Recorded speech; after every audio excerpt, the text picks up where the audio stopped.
எனது வணக்கங்களை தெரிவித்துக்கொண்டு எனது உரையை தொடங்கலாம் என்று நினைக்கிறேன். நான் உங்களுக்கெல்லாம் தெரியும், நான் பொருளாதாரம் படிக்கிற ஒரு ஆள்.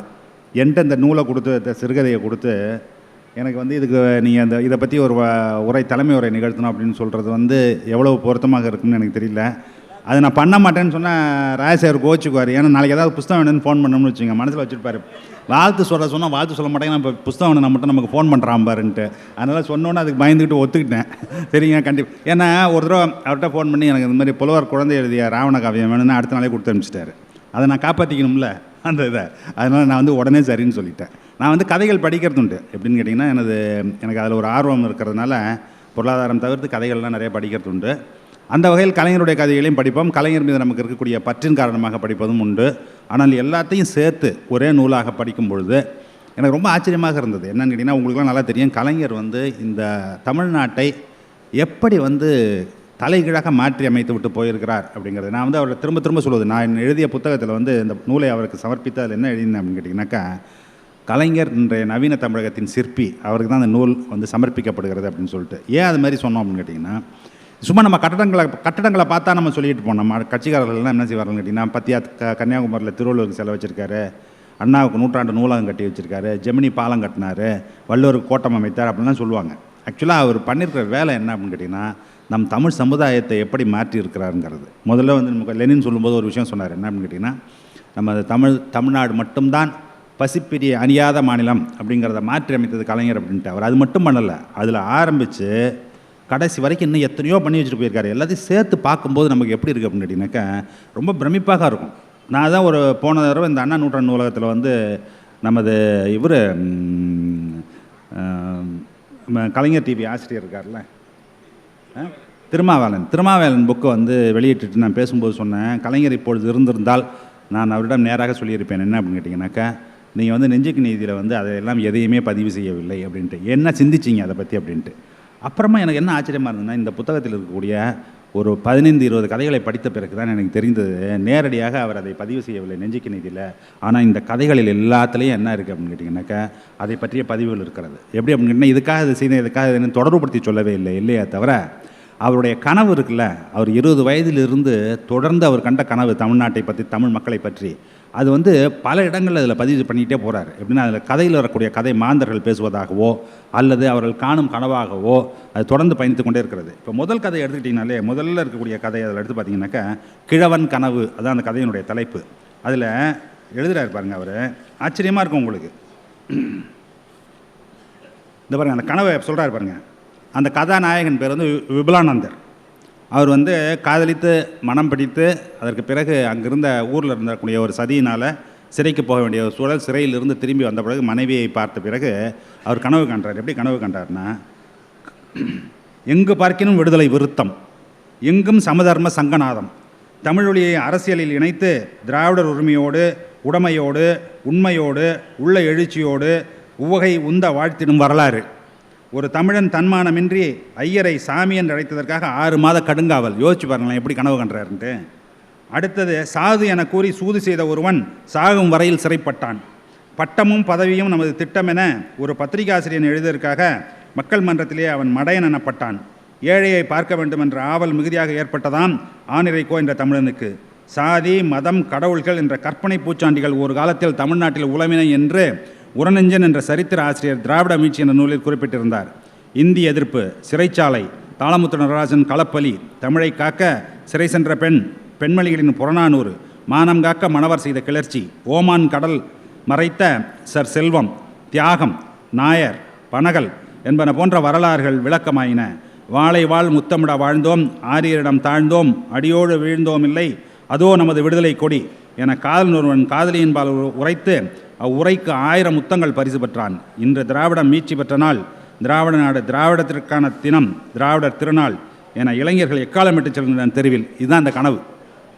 இப்படி இவர் என்ன நினைக்கிறார் அப்படின்னு கேட்டிங்கனாக்கா, ஒவ்வொரு கதையிலையும் வாய்ப்பு கிடைக்கும் பொழுதெல்லாம் இந்த கனவை பற்றி அவர் சொல்லிக்கிட்டே போகிறார். கனவை மட்டும் சொல்வதில்லை, போகிற வழியில் என்னன்னு கேட்டிங்கனாக்கா, சாத்திரம், சமயம், அப்புறம் கடவுள் அப்படிங்கிற பேரில் இந்த தமிழ்நாட்டிலையும் தமிழ் மக்களிடையே நிலவி வந்த மூட நம்பிக்கைகளை எள்ளி நகையாடுவது அப்படிங்கிறது அங்கங்கே போகிற வழியில் அப்படி பேசிக்கிட்டே போயிட்டே இருக்குது. எல்லா கதாபாத்திரங்களும் எல்லா கதையிலையும் வந்து கொண்டே இருக்கிறது. ரெண்டாவது அவர் பார்த்தீங்க அப்படின்னு சொன்னீங்கன்னாக்கா சாமானிய மக்களுடைய அடித்தட்டு மக்களுடைய உள்ளம் அவருடைய குமுறல் என்ன குமுறல் அப்படின்னு கேட்டிங்கன்னாக்கா அவர்கள் சமமாக நடத்தப்படவில்லை அப்படிங்கிற குமுறல் இருக்குல்ல, அதனுடைய வெளிப்பாடு தான் அதில் இருக்கக்கூடிய அத்தனை கதைகளுமே. அதற்கு உண்டான வழிவகை என்ன அப்படிங்கிறத வந்து இந்த கனவு என்ன கனவுனாக்கா, இந்த மாதிரி திராவிட ஆட்சின்னு ஒன்று மலரும், அந்த திராவிட ஆட்சியில் நாம் என்னையெல்லாம் செய்தோம் என்றால் இந்த அவமானங்களிலிருந்து இந்த சுயமரியாதை இழந்த சூழ்நிலையிலிருந்து அவர்களை மீட்டெடுத்து அவர்களை சுயமரியாதை உள்ளவர்களாக சக மனிதர்களாக சமமானவர்களாக நடத்த முடியும் அப்படிங்கிற கனவு தான் இந்த நாவல்களில் வந்து இந்த கதைகளில் எல்லாத்துலேயும் திரும்ப திரும்ப திரும்ப வந்து கொண்டே இருக்கிறது. இப்போ இது போல் இன்னொரு இடத்துல பார்த்தீங்க அப்படின்னு சொன்னீங்கன்னு வச்சுங்க, இப்போ லெனின் சொன்னார் சீமான் வீட்டு சீக்காளி அப்படின்னு. அந்த கதையில் அவர் காண்ற கனவு என்ன அப்படி தெரியுமா? அவர் லெனின் வந்து இப்பொழுது இருக்கக்கூடிய அரசியல் சூழ்நிலையிலேருந்து அந்த பார்வையை பார்க்குறாரு. நான் எப்படி பார்க்குறேன் அப்படின்னு கேட்டிங்கனாக்கா, தமிழ்நாட்டில் இருந்தது அவருடைய கனவு என்னன்னு கேட்டிங்கனாக்கா, அந்த மாதிரி இந்த செல்லி மாதிரி ஒரு ஆள் இருக்குல்ல, அதற்கும் மருத்துவ வசதி வந்து எப்படி கிடைக்கணும் அப்படின்னு கேட்டிங்கனாக்கா, நீங்கள் சொன்னீங்களா 108 ஆம்புலன்ஸு, அதுபோல் நாய்க்கு கிடைக்கிற மருத்துவம் வந்து மனிதர்கள் கிடைக்கிற மாதிரி நம்ம உருவாக்கணும் அப்படின்னா அவ்வளோ எளிமையாக ஆக்க வேண்டும் அப்படின்னு சொல்கிறது. இப்பொழுது நமது அரசு வந்ததற்கு பிறகு என்ன அப்படின்னு கேட்டிங்கனாக்கா, இன்னுயிர் காப்போம்னு ஒரு திட்டம் வச்சுருக்கோம். இந்த இன்னுயிர் காப்போம் திட்டம் அப்படின்னு கேட்டிங்கனாக்கா, அன்றைக்கி வந்து போன வாரத்தில் அதை செயல்படுத்தும் மருத்துவர்கள் வந்து எனக்கு எப்படி அது செயல்படுகிறது என்பதை விளக்கி சொல்லிவிட்டு போனார்கள்.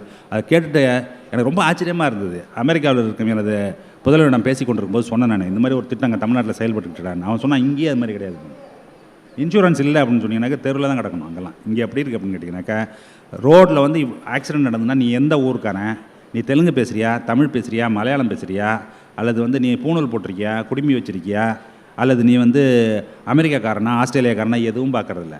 ஆக்சிடென்ட் ஆகிடுச்சுன்னா ஆக்சிடெண்ட்டை பொறுத்த வரைக்கும் அவன் ஆக்சிடென்ட் விக்டிம். அது மாதிரி ஆனவனை பக்கத்தில் இருக்கும் அவர்கள் வந்து 800 மருத்துவமனைகள் 820 மருத்துவமனைகளை வந்து அடையாளம் கண்டு வைத்திருக்கிறார்கள். எப்படின்னு கேட்டிங்கன்னா, என்ன மாதிரி ஆக்சிடென்ட்டில் நடந்ததுன்னா என்ன மாதிரி பிரச்சனைகள் வரும் என்பதை ஏற்கனவே நமக்கு இருக்கக்கூடிய அனுபவத்திலிருந்து இந்தந்த மருத்துவமனைக்கு போனால் இந்தந்த ட்ரீட்மெண்ட்லாம் பாசிபிள் அப்படின்னு சொல்லி எம்பேனல் பண்ணி அந்த மருத்துவமனைக்கு நீங்கள் எடுத்து சென்றீர்கள் என்று சொன்னால் முதல் 48 மணி நேரத்திற்கு ஆகக்கூடிய செலவு அது வந்து 1 லட்ச ரூபாயில் இருந்தது. இப்பொழுது இந்த அரசு இப்போ அசம்பிளியில் தான் அனௌன்ஸ் பண்ணாங்க 2 லட்ச ரூபா வரைக்கும் அரசே செலவுக்கு உண்டான பணத்தை கொடுத்து விடும் அப்படின்ட்டு. ஏன் அதை செய்கிறோம் அப்படின்னு பார்த்தீங்க அப்படின்னாக்கா, முதல்ல வந்து மருத்துவமனையில் கொண்டு போய் சேர்க்கும்போது யார் பணம் கட்டுவாங்கிறதுனால டாக்டர்ஸ் என்ன பண்ண மாட்டாங்க, அட்டன் பண்ண மாட்டாங்க.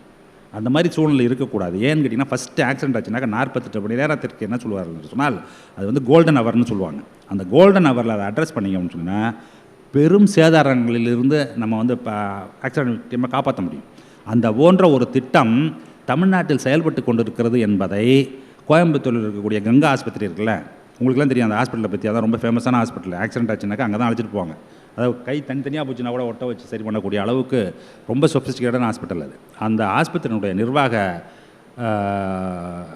டாக்டர் அவர் வந்திருந்தார் அன்றைக்கி அந்த மீட்டிங்கு. அவர் வந்து என்கிட்ட என்ன சொன்னார்னு கேட்டிங்கன்னா, இது போன்ற ஒரு திட்டம் தமிழ்நாட்டில் செயல்பட்டு கொண்டிருக்கிறது அப்படிங்கிறத வந்து பக்கத்தில் இருக்கக்கூடிய ஒரு மாநிலத்தினுடைய சுகாதார அமைச்சரும் முதலமைச்சர் அவர்கள் 2 பேரையும் சந்தித்த பொழுது அவர் சொல்லியிருக்காரு, இந்த மாதிரி நாங்கள் தமிழ்நாட்டில் பண்ணிகிட்டு இருக்காங்க அப்படின்ட்டு. அவங்க சொல்லியிருக்காங்க ரொம்ப சிறப்பான ஒரு திட்டம் இருக்குது, இது வந்து ரொம்ப வளர்ந்த ஒரு ஜனநாயக நாட்டில் அதில் இருக்கக்கூடிய குடிமக்களுக்கு என்ன கிடைக்க வேண்டுமோ அது அங்கே செய்து கொண்டு இருக்கிறீர்கள் அப்படின்னு சொல்லி பாராட்டிட்டு என்ன சொல்லியிருக்காங்க அப்படின்னு கேட்டிங்கன்னா, இது எங்கள் போன்ற மாநிலங்களில் சாத்தியமே இல்லை அப்படின்னு சொல்கிறாங்க. ஏன் அப்படி சொல்கிறாங்க அப்படின்னு கேட்டிங்கன்னா, இது போன்ற கட்டமைப்பை நீங்கள் கடந்த 60-70 ஆண்டுகளில் அமைத்து வைத்திருக்கிறீர்கள். என்ன அப்படின்னு கேட்டிங்கன்னா காரணம் அப்படின்னா, எத்தனை மருத்துவக் கல்லூரிகள், ஒவ்வொரு மாவட்டத்திலையும் மருத்துவக் கல்லூரி இருக்குது. மருத்துவக் கல்லூரி இருக்கும்போது என்ன வசதி அப்படின்னு கேட்டிங்கன்னா, மருத்துவத்தை சொல்லிக் கொடுக்கணும்னு என்ன செய்யணும்னு கேட்டிங்கன்னா எல்லா டிபார்ட்மெண்ட்டும் இருக்கணும். அப்போ தான் நீங்கள் மருத்துவத்தை சொல்லிக் கொடுக்க முடியும். ஆஸ்பத்திரினா எல்லா டிபார்ட்மெண்ட் இருக்கணும்னு அவசியம் கிடையாது. ஆனால் மருத்துவக் கல்லூரின்னு என்ன இருக்கணும், எல்லா டிபார்ட்மெண்ட்டும் இருக்கணும். அந்த எல்லா டிபார்ட்மெண்ட்டும் இருக்கிறதுனால தான் என்ன செய்ய முடியுது அப்படின்னு கேட்டிங்கனாக்கா, நம்மளால் அது மாதிரி உயர் சிகிச்சை அளிக்க முடியாது. அதே கூட்டத்திற்கு வந்திருந்த மற்றொரு மருத்துவர் என்ன சொன்னார் அப்படின்னு கேட்டிங்கன்னா, கேத் லேப்னு சொல்லுவோம். எப்படின்னா ஹார்ட் அட்டாக் வருதுல்ல, ஹார்ட் அட்டாக் வந்ததுனாக்கா உடனே என்ன பண்ணணும், ஸ்டென்ட் வைக்கிறது இருக்குல்ல, அதை வைப்பதற்கு உண்டான கருவி இருக்குல்ல, அதுக்கு பேர் கேத் லேப்னு பேர். அந்த கருவி பெரும்பாலான மருத்துவக் கல்லூரி மருத்துவமனைகளில் தமிழ்நாட்டில் நிறுவப்பட்டுள்ளது. அதனுடைய விளைவு என்னன்னு கேட்டிங்கன்னா, 3 வருடத்திற்கு முன்பு வருடம் ஒன்றுக்கு 6000 பேருக்கு கூட நம்மளால் சிகிச்சை கொடுக்க முடியல. எதுக்கு, ஹார்ட்டில் ப்ராப்ளம் அப்படின்னு சொன்னாக்க. இப்பொழுது அது எந்த அளவுக்கு அதிகமாக இருக்கிறதுன்னு சொன்னால் 600 பேருக்கு பண்ணிக்கிட்டு இருந்த இடத்துல இப்பொழுது 30,000 பேருக்கு பண்ணுறாங்க. அப்படி என்று சொன்னால் இந்த மருத்துவ கட்டமைப்பை எப்படி கட்டி அமைத்திருக்கிறோம். அந்த கனவு இருக்குல்ல, அதெல்லாம் கட்டி அமைக்கணுங்கிற கனவு இருக்குல்ல, அதுதான் கதை வடிவத்தில் வருது. என்ன கதவாக வருது அப்படின்னு கேட்டிங்கனாக்கா, இந்த மாதிரி வந்து ஒரு ஃபயர் ஆக்சிடென்ட் ஆகி வரக்கூடிய ஒரு பெண்ணை பார்ப்பதற்கு நம்ம சமுதாயத்தில் அதுக்கு உண்டான அமைப்பு இல்லை, அதை பற்றி யாருக்கும் அக்கறை இல்லைங்கிற மாதிரி அரசு செயல்படக்கூடாதுங்கிற எண்ணம் இருக்குல்ல, அந்த எண்ணத்தினுடைய வெளிப்பாடு தான் இந்த மாதிரி ஒரு கதை. அப்படி தான் நான் அதை பார்க்குறேன். அதே போல் அணில் குஞ்சுன்னு ஒரு கதை.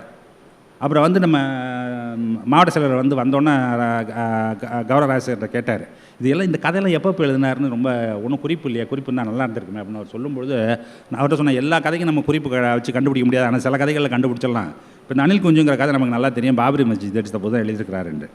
அந்த கதையை வந்து எப்படி அவர் எழுதுகிறாரு என்று சொன்னால், ஒரு பையன் அவன் வந்து என்ன செய்கிறான்னா ஆடி பாடி போய் கொண்டு இருக்கும்பொழுது மரத்திலிருந்து ஒரு அணில் குஞ்சு தவறி விழுந்து விடுகிறது. இவன் வீட்டில் கொண்டு போய் வளர்ப்போம் அப்படின்னு சொல்லி போகும்போது ஒருத்தர் வந்து அப்ஜெக்ட் பண்ணுறாரு. என்ன அப்ஜெக்ட் பண்ணுறாருன்னா, நீ ஏன் ராவத்தூர் விட்டு பையன், இது எங்கள் ராமருக்கு உண்டானது, நீ எதுக்கு அதை போய் வளர்க்குறேன்ட்டு பெரிய கலகம் வரப்போகுது. கலகம் வரும்போது பஞ்சாயத்து பண்ணி என்ன பண்ணுறாங்கன்னு கேட்டிங்கன்னா, சரி அணில் குஞ்சை விட்டுருவோன்னு சொன்னால் அணில் குஞ்சை விட்டாக்க மேலேருந்து பறந்து அணில் குஞ்சை தூக்கிட்டு போயிடுது. கடைசியில் கலவரம் இல்லாமல் அணில் குஞ்சு தான் இவர்களை காப்பாற்றியது அப்படின்னு சொல்லி கதையை முடிக்கிறார். அப்போது கதை வழியாக நமக்கு என்ன சொல்கிறார் என்று சொன்னால், நீங்கள் வந்து கலகத்தை மூட்டுகிறீர்கள், சமத்துவத்தை சமமின்மையை ஏற்படுத்துகிறீர்கள், வெறுப்பு அரசியலை விதைக்கிறீர்கள், அதுபோல் வந்து இது வந்து நாட்டுக்கு நல்லதில்லை அப்படிங்கிறத சொல்வதற்கு தான் அந்த அது குஞ்சு பருந்து வந்து தூக்கிட்டு போகுதுங்கிறது என்ன அடையாளம் அப்படின்னு கேட்டிங்கன்னாக்கா, அவனை வாழ விடாமல் செய்வது அப்படிங்கிறது தான் அதனுடைய அடையாளம். அதுபோல் ஒரு சூழலை என்ன பண்ணுகிறார்கள் இந்த கதையின் வழியாக அவர் வந்து திரும்ப திரும்ப பதிவு செய்து கொண்டே போகிறார். அடுத்தது நலாயினின்னு ஒரு கதை, அதை படிச்சிங்கன்னு வச்சுங்க, இப்போல்லாம் எவனாவது எழுத முடியுமான்னு தெரில எனக்கு. என்ன அப்படின்னா, நலாயினியை பற்றி உங்களுக்கு தெரியும், அவர் வீட்டுக்காரருக்கு என்ன அது குஷ்டம் வந்துடுது, அவர் வந்து என்ன செய்கிறாரு, சிற்றின்பம் தேடி இதுக்கு போகணுங்கிறாரு, எங்கள் தாசி வீட்டுக்கு. அப்போ இந்த அம்மா என்ன பண்ணுது, கூடையில் வச்சு தலையில் தூக்கிட்டு போய் அந்த தாசி வீட்டில் கதவை தட்டி அந்த தலையை இறக்கி விட்டு திருப்பி வருது. இதுக்கப்புறம் தான் ட்விஸ்ட் இருக்குது, அது கலைஞர் வேலை. இது என்ன தெரியுமா, வந்து படுத்ததுக்கப்புறம் கதையில் புராணங்களில் இருக்கக்கூடிய அநியாயங்களோடு அவரால் பொறுக்க முடியல, சமுதாயத்தில் இருக்க அநியாயங்களில் கதை புராணங்களில் இருக்கக்கூடிய அநியாயத்தை கூட அவரால் பொறுக்க முடியாது. நலாயினி என்ன நினைக்கிது தெரியுமா, வீட்டுக்கு வந்தோன்னா அது ஒரு தோழிகிட்ட சொல்லுது. அந்த தோழி சொல்கிறா, நீ வந்து என்னடா இப்படி பதிவிரதையாக இருக்கிய, வீட்டுக்காரன் சொன்னான்னா எதுக்கு விருப்பப்பட்டாலும் உடனே சேர்த்து தயாராக இருக்கிய அப்படிலாம் சொல்லி பாராட்டும்போது அது சொல்லுது, போடி பைத்தியக்காரி, அவன் உடம்பை என்னால் தொட முடியுமா, எனக்கு ஆசை இல்லையா, எனக்கு ஆசை இருக்கிறது, என் ஆசையெல்லாம் தீயை அணைக்கிற மாதிரி அணைச்சிக்கிட்டு நான் வந்து பொறுமை காத்து கொண்டு இருக்கிறேன், அங்கே போய் தொலைகிட்டோன்னு கொண்டு போய் நான் தான் அதனால தான் விட்டுட்டு வந்துட்டேன்னு சொல்கிறது மட்டுமல்ல, என்னுடைய விரகதாபத்தை நான் என்ன செய்வதுன்னு அவள் கேட்கும்பொழுது அவன் தோழி அவளுக்கு சொல்கிறா, நீ ஒன்றும் கவலைப்படாத, அடுத்த ஜென்மத்தில் நீ திரௌபதியாக பிறப்ப, ஒரு புருஷனுக்கு 5 புருஷன் இருப்பான். இதை எவனா எழுத முடியுமா அவரை தவிர? என்ன மாதிரி தீர்வு பாருங்கள் அந்த பொண்ணுக்கு, இந்த மாதிரி ஒரு தீர்வு. அதில் அடுத்தது வந்து ஏழைன்னு வருது. அந்த ஏழைங்கிற கதையில் எப்படி தெரியுமா, மனுஷனை வந்து மனுஷனாக நடத்தப்படாதது தான் கதையே கோரை.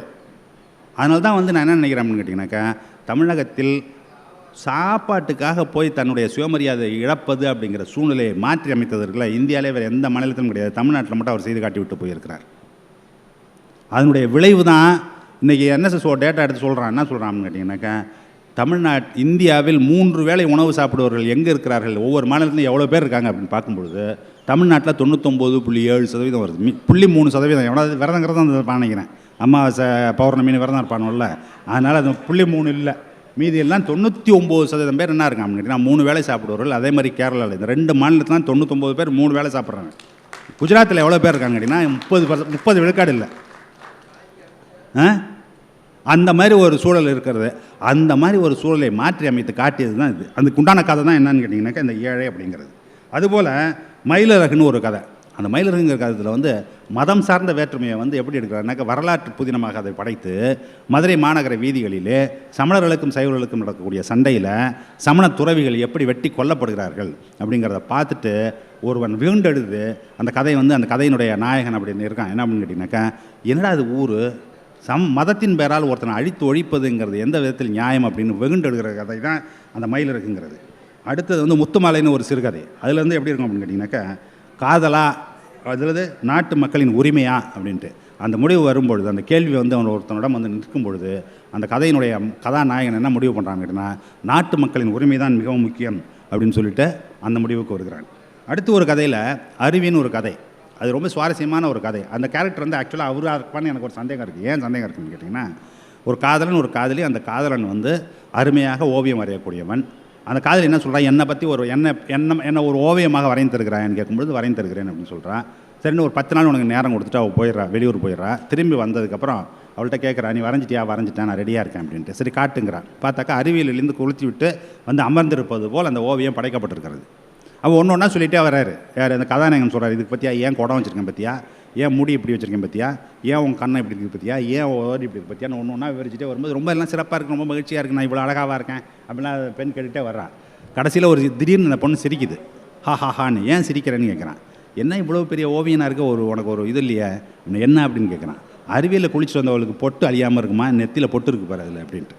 இந்த ஓவியனுக்கு வந்து தாங்க முடியல அந்த தவறை. என்ன செய்கிறான் அப்படின்னு கேட்டிங்கனாக்கா, ஓடி போய் அவனுடைய ஸ்டூடியோ வச்சுருப்பான்ல பெயிண்ட் பண்ணுறதுக்கு, அந்த இடத்தை கொளுத்தி விட்டு அங்கே இருக்கும் அறிவியல் தற்கொலை செய்து கொடுக்குறான். அப்படின்னு என்னன்னு கேட்டிங்கன்னா, லெனின்லாம் தெரியும், உங்களுக்கும் தெரியும்னு நினைக்கிறேன். எப்படி அப்படின்னு கேட்டிங்கன்னாக்கா, அவருக்கு கண்டிப்பாக தெரியும் ராஜசருக்கு. ஏன்னு கேட்டிங்கன்னா, அவர் புத்தகம் பதிப்பித்தவர். எப்படின்னா, ஒரு ஒற்றுப்பிழை இருந்ததுன்னா கூட அவரால் பொறுக்க முடியாது இல்லையா. டிராஃப்ட் பார்த்தாருன்னா அவர் கண்ணில் பட்டுறது முதல்ல இது என்னன்னு கேட்டிங்கன்னா, என்ன தவறு இருக்கிறதுங்கிறது.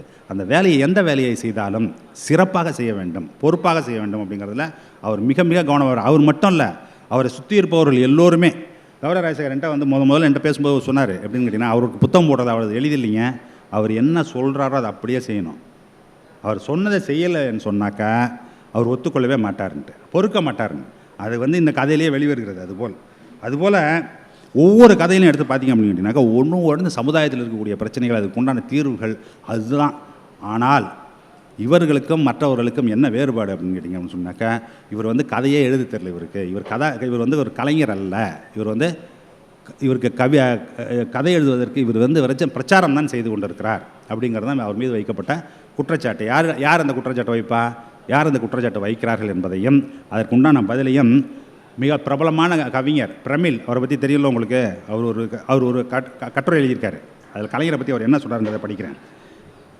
சமூக விமர்சனம் உக்கிரமாய் வெளிப்பட்ட கலைஞருடைய எழுத்துக்கள் இலக்கியம் அல்ல, அது பிரச்சாரம். கலைஞர் என்பவர் கலைஞரே அல்ல என நிராகரிக்கும் நபர்களை பற்றி பிரமிழ் என்ன கூறுகிறார்? இந்த வெண்டைக்காய் மூளைகள் பிறக்கும் போதே சவலை பிள்ளையாய் பிறந்த அறுவை இலக்கியம் படைப்பவர்கள் என்கிறார். இவர்கள் ஸ்டான்லி குப்ரிக்கின் ஒயிட் ஷர்ட், கேஜே ஜார்ஜின் இறைகள், அடூரின் முகாமுகாம் ஆகிய திரைப்படங்கள் தமிழில் நாவலாக மறுஜென்மம் எடுக்க காரணக்கர்த்தாக்களாக இருக்கிறார்கள். ராபர்ட் பிராஸ்னனின் பல்தசார் அக்ரஹாரத்தில் கழுதியாக இருக்கிறது என்று கூறும் பிரமிழ் கலைஞரை பற்றி கூறுவதையே பதிலாகவும் கூறலாம். இவ்விடத்தில் கருணாநிதியை படைப்பு கோணத்திலிருந்து குறைவுபடுத்தி காட்டுகிறவர்களுக்கு ஒரு விஷயத்தை சொல்ல வேண்டும். அவரது மந்திரிகுமாரியும் பராசக்தியும் வெகுஜன தளத்தில் ஒரு புதிய சகாப்தத்தை ஏற்படுத்திய படைப்புகள். அவற்றுக்கு இணையாக வெகுஜனத்தினரை எட்டக்கூடிய புரட்சிகரத்தை ஜெயகாந்தன் கூட வெளியிட்டதில்லை. ஜெயகாந்தன் செய்தது மலிவு விலை தர்ம பிரச்சாரத்தை தான். கருணாநிதி தளத்துக்கு கீழிறங்கி எழுதுகருவியை கனவிலும் தொட்டதில்லை. மேலும் அடே பூசாரி, முதலில் உன் ஜாரகத்தை கணித்துக்கொள் என்ற கருணாநிதியின் பராசக்தி வசனத்தில் பார்ப்பானை ஐயர் என்ற காலமும் போச்சு என்ற பாரதியின் தீர்க்க தரிசனம் அபாரமான விடம்பன வடிவம் பெறுகிறது. பெற்று அடிமட்ட பாமர உள்ளங்களில் கூட பாய்ந்து அதிரடி தருகிறது. இப்படி மேலும் பல உதாரணங்களை தர இடம் உண்டு. இது கருணாநிதியின் அரசியலுக்கும் புறம்பாக நாம் காணக்கூடிய எழுத்தியல் விவரமாகும். இப்படி தான் வந்து கலைஞருக்கு வந்து என்ன சொல்கிறாருன்னு கேட்டிங்கனாக்கா, இவர் இலக்கியவாதியே அல்ல என்று சொல்பவருக்கு பிரமிழ் கொடுக்கக்கூடிய பதில் இதுவாக இருக்கிறது. ரெண்டாவது வந்து லெனின் பேசும்போது ஒன்று சொன்னார். என்னன்னு கேட்டிங்கனாக்கா, அவருக்கு வந்து சாகித்ய அகாடமி அவார்டு வேண்டியதில்லை, அவருக்கு வந்து என்னது பெரிய பெரிய பீடங்களை ஞானபீட விருது அப்படிங்கிறதெல்லாம் கொடுக்க வேண்டியதில்லை. தமிழக மக்கள் வந்து அவருக்கு என்ன கொடுத்தார்கள் அப்படின்னு கேட்டிங்கனாக்கா, தமிழக மக்கள் அவரை வந்து ஆட்சி அதிகாரத்தை கொடுத்தார்கள் அப்படின்ட்டு. அவர்கள் விரும்பியது ஆட்சி அதிகாரத்தை அல்ல, அவர்கள் விரும்பியது என்ன அப்படின்னு கேட்டிங்கனாக்கா, சமுதாய மாற்றத்தை விரும்பினார்கள். 2 பேருமே 3 பேருமே பெரியாராக இருக்கட்டும், அண்ணாவாக இருக்கட்டும், கலைஞர், எல்லோருக்கும் என்ன அப்படின்னு கேட்டிங்கன்னா, இந்த சமுதாயம் சமத்துவமான சமுதாயம் மாற வேண்டும், இந்த சமுதாயம் ஒரு எல்லோருக்கும் மாற வேண்டும் அப்படிங்கிற கண்ட கனவு இருக்குல்ல, அவர்கள் கண்ட கனவு. அதற்கு வேலை செய்வதற்கு உண்டான வாய்ப்பை தமிழக மக்கள் வழங்கினார்கள். அவர்கள் அந்த வேலையை செய்திருக்கிறார்கள். அந்த பயணம் முற்று பெறாத பயணம். அந்த பயணத்தை தான் நாமும் தொடர்ந்து கொண்டிருக்கிறோம் என்று கூறி, இந்த கலைஞரின் சிறுகதை பூங்கா என்பது வெறும் சிறுகதை அல்ல, அவர் அதை கண்ட கனவு என்று கூறி விடைபெறுகிறேன். நன்றி, வணக்கம்.